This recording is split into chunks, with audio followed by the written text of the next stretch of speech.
Now that you've seen my process on how I go about editing a daytime photo, we're going to switch on over to our nighttime select and start editing that. There are some differences when I go about editing a daytime photo versus a nighttime one. First off being that there is some grain we have to uncover because of how low light we shot in. So let's just go on and open this image and see what we're dealing with. So we opened our raw image, and this is the same interface we were dealing with on our daytime image. So we're gonna come on over here and press auto just to see what it will give us. And it actually does a pretty good job at that. So I'm gonna actually stick with that and tweak it from here. As you can see, the moon is kind of blown out just because we couldn't shoot any lower than we already did. So we're gonna just go in and decrease that so you can see some of the detail in the moon right here. And then come on over here to our whites and just increase that so it's a little bit more contrasted. And then we're gonna come in and boost our shadows. There is a slight vignette on here, which we might not want, but we'll save it for later. Come on over here to contrast and play with that. Again, we're just kind of going through and tweaking some of these colors, temperatures, and contrasts. For this, I'm imagining a little bit more of a blue tint, so we're gonna go on over to our temperature and decrease that a little bit. I like that. Our shadows are gonna go up a little bit more. And as you can see, there's some grain, but when we will be sharing these images across social media, you won't really see. And also, we have some techniques to get rid of that. Noise reduction is a great place for grain and getting rid of that. So we have some luminance sliders right here, but they're all looking fine to me, so we're just gonna keep moving on to our hue, saturation, and luminance layer. I'm going through and tweaking these hues right now. Her skin tone is a little bit orange right now. I think we can get rid of that within saturation and decrease that just a tad bit. And then in luminance, just increase that. I like that a lot. And as you can see, she's nicely in focus. There is a lot of blue happening behind her, so we're gonna keep tweaking those. I like a little bit of a turquoise look in my blue. We're gonna play with our blues in the luminance layer and just increase that a bit. You can see there's like some nice bokeh happening back here from the lights behind her. We're back in our calibration layer and we're just kind of tweaking this one just slightly. I'm liking how her skin is looking with that kind of hue right here.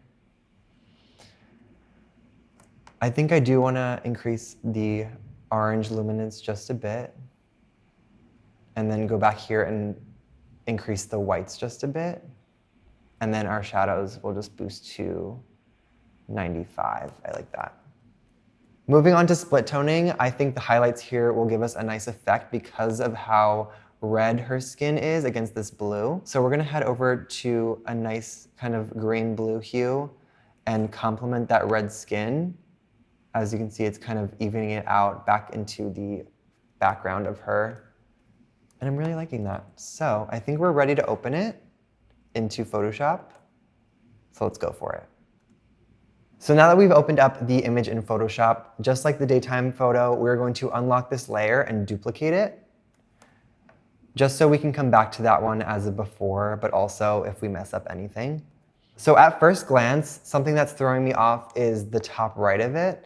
I really like how the water is looking and these kind of nice reflections, but it just kind of cuts off on the left side. So my first thought for solving this little black side on the left is to try content aware, because that's kind of just the fast version of what I would do instead, which is just duplicate this information.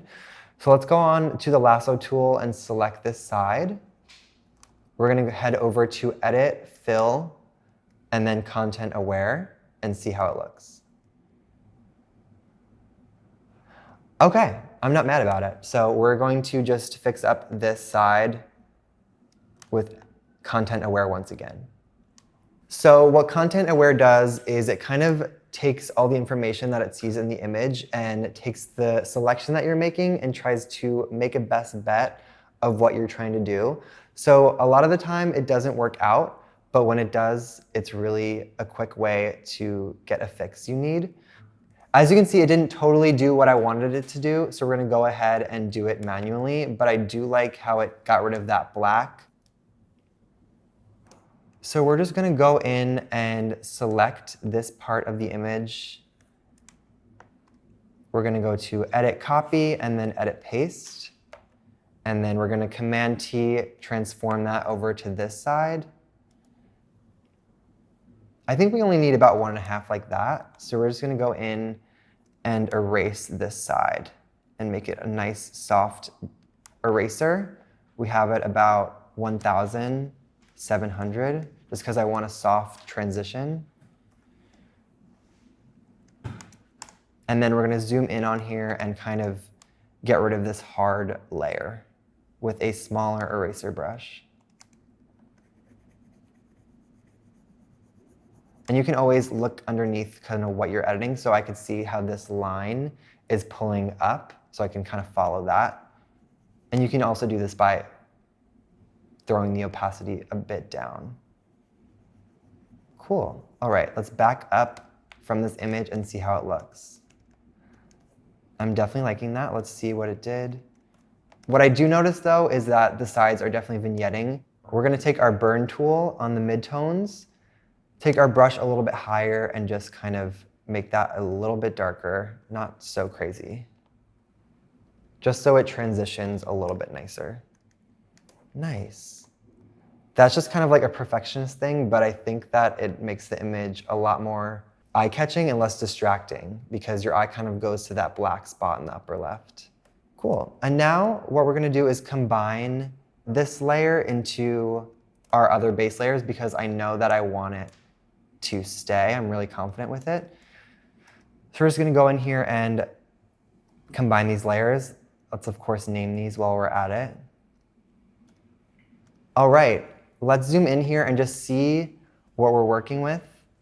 Next thing my eye goes to is this little white stuff on the bottom left, which is probably just some kind of trash. So we're just going to patch tool it out.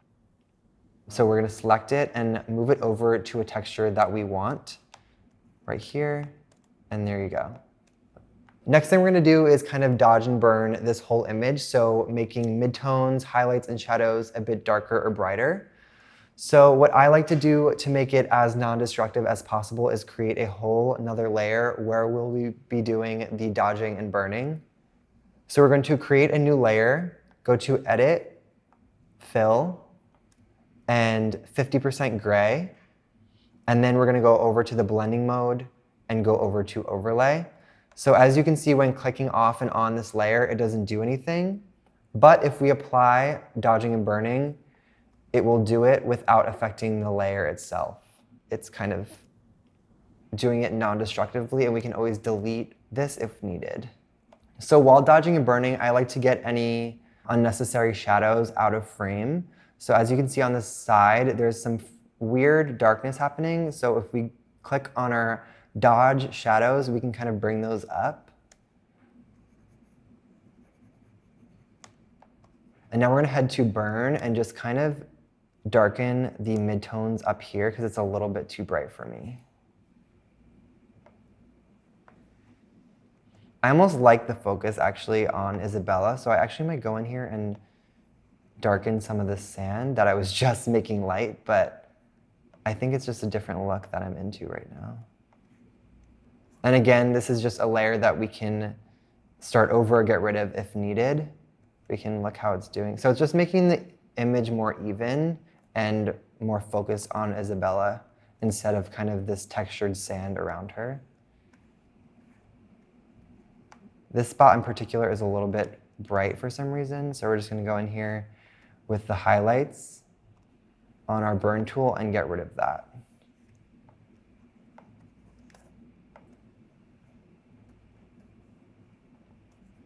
So you can see kind of these weird highlights that were happening probably from the spotlight near us. So we're just going to try and get those as even as possible. Even things like this giant black part of sand, we can patch tool out as we come across it. Just quickly as we move along. Definitely like to zoom in just to see if we're missing anything. I'm going to head back to our dodge and burn layer, which I'm going to name as well. Also, if we bring in our image of Isabella from the JPEG version, we can see how much information we brought back, and it really shows you how powerful our raw file was. Now at this point in the process, I feel pretty confident with what we've done so far with our camera raw and dodge and burn effects. So now we're going to go ahead and do selective color and curves like we did in our daytime image. So go to our layer mask and hit selective color, and making sure that all of our other layers are below this. Moving forward with the reds, we can kind of play around with her skin tone because you can clearly see the contrast from her skin to the water. I also kind of like the color contrast that's happening between the blue and the red. So with selective color, we're going to now emphasize that because I'm really liking it. We're going to play a lot with the red panel switches right now, just what is looking best to my eye.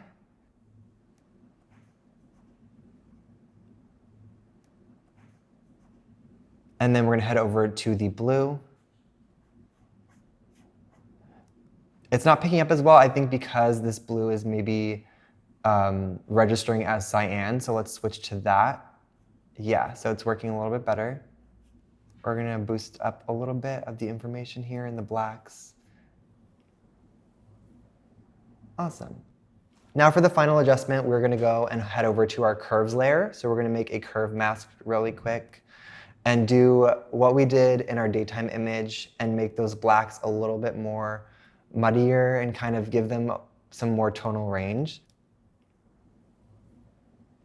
Also, adding a curves layer onto this specific image kind of balances it out.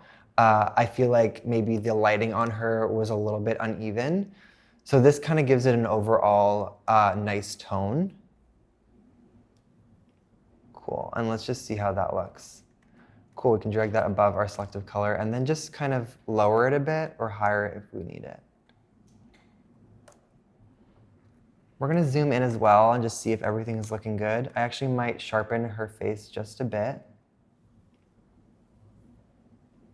And we can also even just dodge and burn parts of her hair right here. I like to take the highlights that are throughout the image and just kind of make them a little bit more dramatic, even if they're on the person. So just taking these highlights in her hair that are catching onto her and making those a bit more emphasized. Even on her face, we can use a little bit more of midtones right here.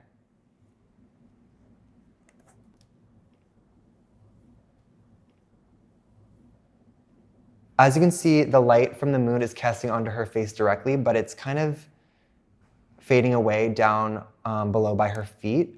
So we're just going to make that a little bit more bright in these shadows really quick. I kind of like how you can see this kind of sand texture near her feet. Sharpen that a bit. And choosing a lighter and brighter colored outfit for this look really came in handy because she doesn't fade too much into the background. So the outfit is really helping us here. You can go on and on with this, but you also have to know when you're done, and that's coming up.